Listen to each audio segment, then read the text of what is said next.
भिडे आसमंती ध्वजा वैष्णवांची, उभी पंढरी आज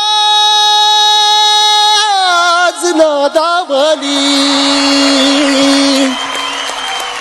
तुझे नाव ओठी तुझे रूप ध्यानी, जीवाला तुझी आस लागली.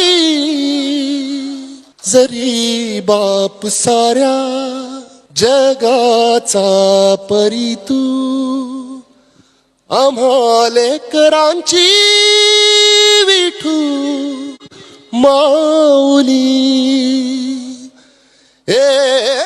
महाराष्ट्र राज्याचे परिवहन मंत्री आणि धाराशिव जिल्ह्याचे पालकमंत्री माननीय श्री प्रताप सरनाईक साहेब यांच्या अद्वितीय संकल्पनेतून साकार होत आहे मीरा भाईंदरच्या भूमीवर 51 फूट उंचीची विठ्ठलाची मूर्ती. दिनांक 30 नोव्हेंबर 2025 रोजी सायंकाळी 7 वाजता होणार श्री मूर्तीचा लोकार्पण सोहळा. या भक्तिमय क्षणांचे साक्षीदार व्हा. रूप तुझे